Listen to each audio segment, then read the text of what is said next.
सरकार आपकी बन गई। भैया भैया सर एक बाइट कर लेते हाउस टैक्स के लिए होगा, हाउस टैक्स के लिए, जनता के हाउस टैक्स के लिए भी कम होगा। अयोध्या फैजाबाद का हाउस टैक्स 0। अयोध्या का मैंने पहले भी कहा था, अयोध्या का हाउस टैक्स 0।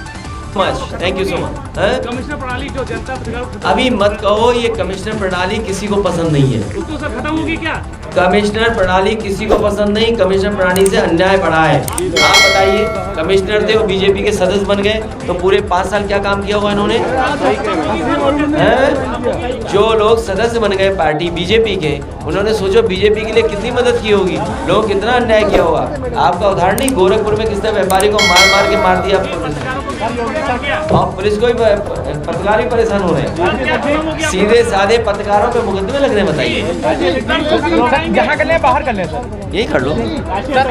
आपकी कल चंद्रशेखर आजाद से मुलाकात हुई थी, आज उसके बाद उन्होंने प्रेस कॉन्फ्रेंस करी और गठबंधन के बारे में उन्होंने कहा कि अपमान का इल्जाम लगाया है समाजवादी। जो चंद्रशेखर जी से बात हुई उस समय उन्होंने सीटें मांगी थी, मैंने कहा कि मैं 2 सीटें दे पाऊंगा।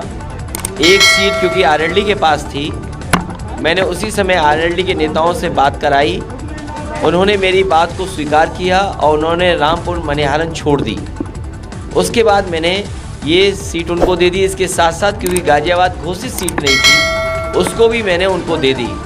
लेकिन उनके संगठन के बीच जो बातचीत हुई, उसके बाद उन्होंने कहा कि मैं चुनाव नहीं लड़ सकता, संगठन मुझसे नाराज़ है, इतनी सीटों में संगठन संतुष्ट नहीं है।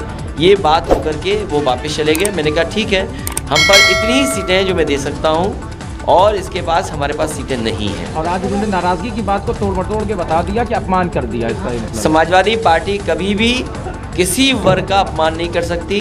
समाजवादी पार्टी का पहले दिन से कोशिश है कि सभी जाति धर्म और हर वर्ग के लोगों को साथ लाएं। ये कहीं न कहीं बड़ी साजिश है, बड़ा षड्यंत्र है कि पहले तो हमारे पास भेजा गया और पहले हमारे से शर्त लगाकर किस तरह दी गई हो, सीटों की बातचीत हुई हो, मुद्दों पे बातचीत हुई हो।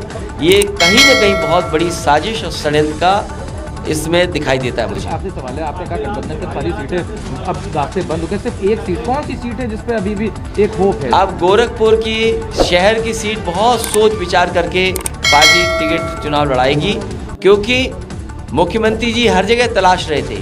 पहले अयोध्या से लड़ रहे थे, मथुरा से लड़ रहे थे, प्रयागराज से लड़ रहे थे, देवन से लड़ रहे थे, और न जाने कहाँ से लड़ रहे थे। लेकिन भारतीय जनता पार्टी ने, जनता ने जब तक भेजना था, जनता के भेजने से पहले भारतीय जनता पार्टी ने उन्हें घर भेज दिया। इसलिए भारतीय जनता पार्टी को धन्यवाद देते हैं। यानी कि आरएमडी को वहाँ से टिकट मिलेगा? अभी मैं नहीं कह सकता हूँ, लेकिन पार्टी बहुत सोच समझ करके वहाँ किसी को प्रत्याशी बनाएगी। 5 साल पहले भाजपा ने उनका स्वागत किया, आज उनको वो लोग खराब बता रहे हैं, इस पर आप क्या कहें? भारतीय जनता पार्टी के दल में कोई आए तो माला, जब छोड़ के जाए तो भाला। डिप्टी सीएम ने ट्वीट किया है कि प्रधानमंत्री को और अमित शाह को बधाई धन्यवाद दिया टिकट मिलने के लिए, मुख्यमंत्री का नाम नहीं लिया है। किसने?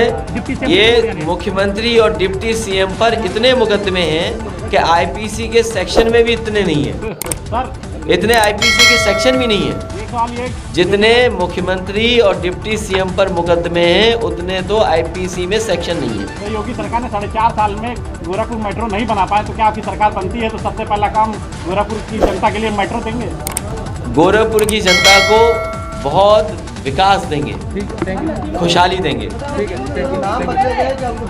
वाली पार्टी है। फिर गाना लगा दो दोबारा, वही जो जान जाने वालों की किसी की मदद सरकार ने नहीं की, थोड़ी बहुत मदद की है कुछ लोगों की। हमारी सरकार आएगी तो मदद करेगी। अखिलेश जी नसीमुद्दीन को भी लेंगे? आना चाहते हैं? हाँ आना चाहते हैं, विचार कर लेंगे। अगर आना चाहते तो